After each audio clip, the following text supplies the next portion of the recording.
നമ്മൾ serial killer സിനിമകളിൽ കാണാറില്ലേ, ഇൻവെസ്റ്റിഗേഷൻ ഓഫീസർ പറയുന്നത് കൊലയുടെ പാറ്റേൺ കണ്ടിട്ട് സീരിയൽ കില്ലർ ആണെന്ന് തോന്നുന്നു, അതുകൊണ്ട് ഇനിയും കൊലപാതകങ്ങൾ നടക്കാൻ സാധ്യതയുണ്ട് എന്നൊക്കെ. ഇങ്ങനെ ഒരു നിഗമനത്തിലേക്ക് എത്താൻ ഇവർക്ക് ഇത്ര പെട്ടെന്ന് എങ്ങനെ സാധിക്കുന്നു? ആരാണ് ഈ നിയമങ്ങൾ ഉണ്ടാക്കിയത്? അതിനുള്ള അടിസ്ഥാന അറിവ് എങ്ങനെ കിട്ടി? ക്രിമിനലുകളോട് എങ്ങനെ ഇതൊക്കെ ചോദിച്ച് മനസ്സിലാക്കി? ഈ ചോദ്യങ്ങൾക്കുള്ള ഉത്തരമാണ് നെറ്റ്ഫ്ലിക്സിൻ്റെ മൈൻഡ് ഹണ്ടർ എന്ന സീരീസ്.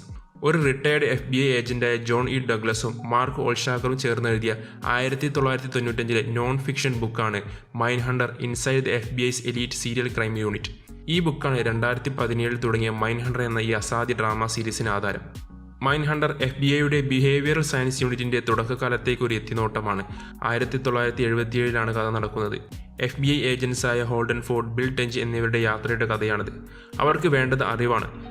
ചിലപ്പോൾ പത്രങ്ങളിലെ ഞെട്ടിപ്പിക്കുന്ന ക്രൂരമായ കൊലപാതകങ്ങളുടെ വാർത്ത കണ്ട് നമ്മൾ ചിന്തിക്കാറില്ലേ, ഇവർക്കൊക്കെ എങ്ങനെ ഇങ്ങനെയൊക്കെ ചെയ്യാൻ പറ്റുന്നു എന്ന്? അത് തന്നെയാണ് ഈ FBI ഏജൻസിനും അറിയേണ്ടത്. എന്തുകൊണ്ട് ക്രിമിനലുകൾ അവർ ചെയ്യുന്നു? ഇത്തരം ആക്ടിവിറ്റിയിലേക്ക് അവർ എത്തിപ്പെടാനുള്ള കാരണം എന്താണ്?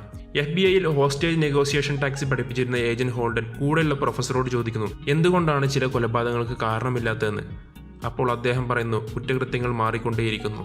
കാരണങ്ങൾ ഇല്ലാതാകുമ്പോൾ നമ്മൾ എന്ത് തേടി പോകുമെന്ന്. 1970കളിൽ വയലന്റ് ആയിട്ടുള്ള കുറ്റകൃത്യങ്ങൾ ചെയ്യുന്നവർക്ക് ഭ്രാന്താണ് എന്നാണ് അന്നത്തെ പോലീസ് കരുതിയിരുന്നത്. ഈ യാത്രയിൽ ഇവരുടെ ലക്ഷ്യം ഈ കുറ്റവാളികളിൽ ഒരു പാറ്റേൺ കണ്ടെത്തുകയും അതുവഴി ഒരു സീരിയൽ കില്ലറെ നേരത്തെ തിരിച്ചറിയാനും കുറ്റകൃത്യങ്ങൾ നടക്കുന്നത് തടയാനുമാണ്. ആ ആലോചനയിൽ ഹോൾഡൻ ഒരു ഐഡിയ തോന്നുന്നു. ഇപ്പോൾ ജയിലിലുള്ള സീരിയൽ കില്ലേഴ്സിനെ പോയി കാണാനും അവരെ ഇന്റർവ്യൂ ചെയ്ത് അവരുടെ സൈക്കോളജി മനസ്സിലാക്കി ക്രൂരകൃത്യങ്ങളിലേക്ക് അവർ എങ്ങനെ എത്തിപ്പെട്ടു എന്ന് മനസ്സിലാക്കാനും. ആദ്യ സീസണിൽ 4 സീരിയൽ കില്ലേഴ്സിനെയാണ് ഇന്റർവ്യൂ ചെയ്യുന്നത്. സ്വന്തം അമ്മയെയും മുത്തശ്ശിയെയും അടക്കം 10 പേരെ കൊന്ന കോഡ് കില്ലർ എന്നറിയപ്പെടുന്ന എഡ്മണ്ട് കെമ്പർ, 1966 8 നഴ്സിംഗ് സ്റ്റുഡൻസിനെ കൊന്ന റിച്ചാർഡ് സ്പെക്ക്, 4 സ്ത്രീകളെ കൊല്ലുകയും 2 പേരെ അറ്റാക്ക് ചെയ്യുകയും ചെയ്ത ജെറി ബ്രഡോസ്, വിർജീനിയയിൽ 5 സ്ത്രീകളെ റേപ്പ് ചെയ്ത് കൊന്ന റാഫ് റിസൽ. ഈ ഇന്റർവ്യൂ സീനുകളാണ് ഈ സീരീസിന്റെ ഹൈലൈറ്റ്. വളരെ ഇന്റൻസ് ആയ സീനുകളാണ് ഇവ, പ്രത്യേകിച്ച് കെമ്പറിന്റെ. ഇവരുടെ ഇന്റർവ്യൂകളിൽ നിന്ന് കിട്ടുന്ന കോമൺ അറിവുകളെ അടിസ്ഥാനമാക്കി അപ്പോൾ നടന്നുകൊണ്ടിരിക്കുന്ന കൊലപാതകങ്ങളുടെ ചുരുളഴിക്കാനും ഇവർക്ക് കഴിയുന്നുണ്ട്.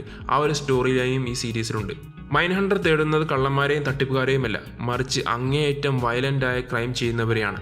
അതായത് തൻ്റെ ഇരയുടെ തലയറുത്ത് മാറ്റി അതിനോട് ഒരു എതിവായികൃതം കാണിക്കുന്ന ലെവൽ മൈൻഡുള്ളവർ. അതുകൊണ്ട് തന്നെ ഇതൊരു ആക്ഷൻ ക്രൈം ത്രില്ലർ ഒന്നുമല്ല, എന്നാൽ ഇതൊരു ഡോക്യുമെൻ്ററിയുമല്ല. ഇതിലെ ക്യാരക്ടേഴ്സ് എല്ലാം യഥാർത്ഥ കില്ലേഴ്സ് ബേസ് ചെയ്തിട്ടുള്ളതാണെങ്കിലും എന്നാൽ പ്രേക്ഷകർക്ക് എൻജോയ് ചെയ്യാനുള്ള എൻ്റർടൈൻമെൻറ്റ് എലമെൻറ്റ്സ് ഇതിൽ ആവശ്യത്തിനുണ്ട്. അത് ത്രില്ലിംഗ് ആക്ഷൻ അല്ല, മറിച്ച് മിസ്റ്ററി ഡ്രാമയാണ്. ഹൈ വാല്യൂ ഉള്ള സീരീസാണിത്. അത് ആർട്ടിസ്റ്റ് പെർഫോമൻസ് ആയാലും മേക്കിംഗ് സ്റ്റൈലായാലും സിനിമോട്ടോഗ്രാഫി, എഡിറ്റിംഗ്, ഡയറക്ഷൻ എല്ലാം ഡേവിഡ് ഫിഞ്ചറിനെ പോലെയുള്ള ഒരു മാസ്റ്റർ ഫിലിം മേക്കറിന്റെ ട്രേഡ് മാർക്ക് കാണാൻ കഴിയും. അദ്ദേഹം ക്രിയേറ്റർ അല്ല, പ്രൊഡ്യൂസർ ആണെങ്കിൽ പോലും. സീരീസിന്റെ ടെലിപ്ലേ എഴുതിയിരിക്കുന്നത് ജെന്നിഫർ ഹേലിയും ക്രിയേറ്റർ ജോ പെൻഹാലുമാണ്. ചുരുക്കി പറഞ്ഞാൽ ഈ ഫോർമാറ്റിന്റെ മുഴുവൻ അഡ്വാൻറ്റേജും എടുത്തൊരു സൃഷ്ടിയാണ് മൈൻഡ് ഹണ്ടർ. അതുകൊണ്ട് തന്നെ ആ ഫോർമാറ്റ് ആവശ്യപ്പെടുന്ന സ്റ്റോറി ടെല്ലിംഗ് ആണ് ഇതിലുള്ളത്. അത് അങ്ങനെ ആവുക തന്നെ വേണം. ക്ഷമ കുറവുള്ളവർക്ക് ഇത് അത്ര എളുപ്പം എൻജോയ് ചെയ്യാൻ കഴിഞ്ഞെന്ന് വരില്ല. നിങ്ങൾ അത്യാവശ്യം ക്യൂരിയോസിറ്റിയും ക്രിമിനലുകളുടെ സ്വഭാവ രഹസ്യങ്ങളെക്കുറിച്ച് അറിയാനും ആഗ്രഹമുള്ള ആളാണോ? എന്നാൽ നിങ്ങളിതിൽ ഇൻവെസ്റ്റ് ആയാൽ നിങ്ങൾക്ക് കിട്ടാൻ പോകുന്നത് ഒരുപാട് ലെയറുകളുള്ള ക്രിമിനൽ സൈക്കോളജിയും ബിഹേവിയറും അടുത്തറിയാൻ കഴിയുന്ന ഒരു വേറെ ലെവൽ സസ്പെൻസ് ഡ്രാമയാണ്. വീണ്ടും അടുത്ത വീഡിയോയിൽ കാണുന്നതുവരെ ഗുഡ് ബൈ.